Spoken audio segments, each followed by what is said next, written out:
भारत में अधिकांश लोगों का मानना है कि विज्ञान पश्चिम से आया है।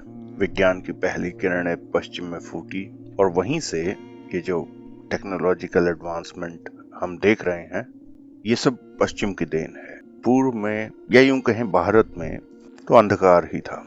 यहाँ तो वही सब सांप सपेरों का देश था। और पिछले करीब 200 वर्षों में कुछ ऐसा हुआ है कि भारतीय पश्चिम का ही अनुसरण करने में अपनी बढ़ाई समझते हैं। लेकिन यदि आप थोड़ा सा रुककर अपने पास्ट की तरफ देखें तो आप पाएंगे कि हमारे पास भी नहीं, केवल हमारे पास ही एक वैज्ञानिक परंपरा और वैज्ञानिक दृष्टिकोण था।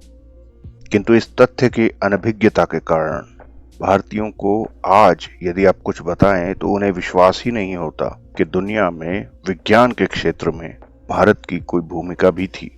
हालांकि 20वीं सदी की शुरुआत में ही आचार्य प्रफुल्ल चंद्र रॉय, बृजेंद्र नाथ सील, जगदीश चंद्र बसु, राव साहब वाजे जैसे कुछ बुद्धिजीवियों ने अपने अध्ययनों से यह साबित कर दिया कि भारत न केवल इस क्षेत्र में भी अग्रणी है, अपितु धार्मिक दर्शन के साथ अग्रणी है। विज्ञान और प्रौद्योगिकी में भारत बहुत आगे था।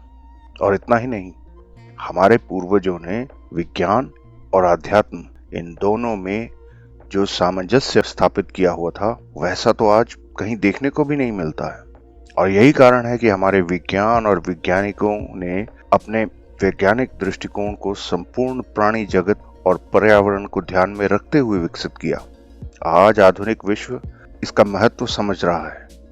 उदाहरण के लिए स्पेस साइंस में यदि आप विकसित होते हैं तो मेटलर्जी में आप बाय डिफॉल्ट विकसित हो जाते हैं। हम ये कह सकते हैं कि metallurgy is a by product of space science. यानी यदि आप स्पेस साइंस में कोई तरक्की करते हैं तो उसके फलस्वरूप मेटलर्जी में भी तरक्की करते हैं। इसको उल्टी तरफ से भी देखा जा सकता है। यदि आपके पास मेटलर्जी में कोई एडवांसमेंट है तो आपकी स्पेस एक्सप्लोरेशन में भी बहुत काम आ सकती है। यानी आप दूसरी तरफ से भी उतने ही विकसित होते हैं। कभी आपने ध्यान दिया है कि हमारे मंदिरों में तीन तीन धातुओं के साथ बनी हुई मूर्तियां पड़ी हुई हैं? स्वर्ण, तांबा और पीतल। इन तीनों के मेल्टिंग पॉइंट्स अलग अलग होते हैं, इसलिए इन तीनों को जोड़ा नहीं जा सकता बिना कोई टांका लगाए।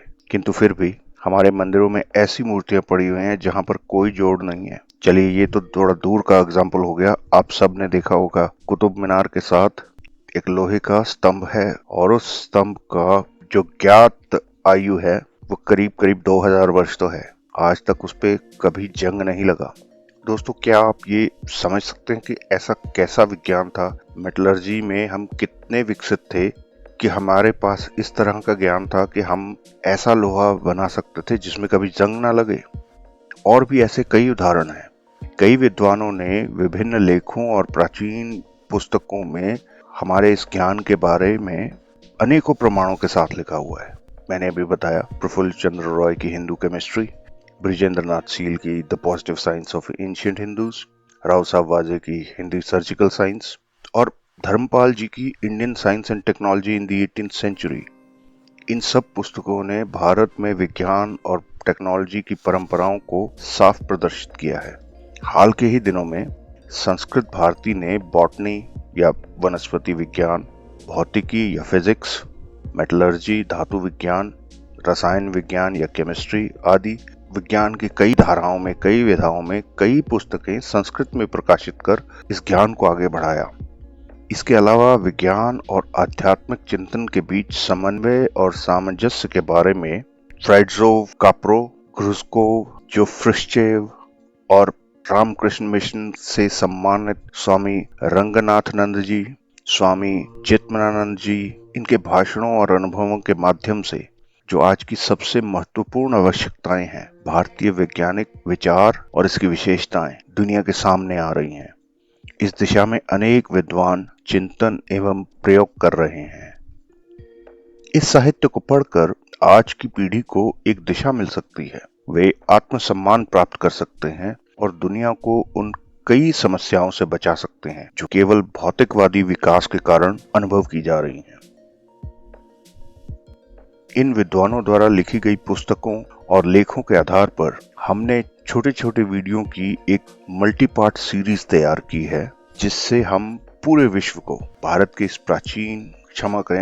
इस गौरवशाली प्राचीन वैज्ञानिक अतीत के बारे में जानकारी देना चाहते हैं। इतना ही नहीं, हम साथ साथ इस विषय पर विस्तार से लिखने वाले कई और विद्वानों की पुस्तकों और लेखों के लिंक और पते भी प्रदान करने का सचेत प्रयास करेंगे। हमें उम्मीद है कि यह आधुनिक पीढ़ी को विज्ञान के क्षेत्र में भारत के योगदान से परिचित कराने के साथ साथ उन्हें और अधिक अध्ययन करने और प्रयोग करने के लिए भी प्रेरित करेगा। यदि यह थोड़ी मात्रा में भी संभव हो सका तो हम यह मानेंगे कि हमारा प्रयास सार्थक है। हम आपसे यह अनुरोध करते हैं कि कृपया इन वीडियो को लाइक, सब्सक्राइब और शेयर करके इस बात को फैलाने में हमारी मदद करें। जय श्री राम।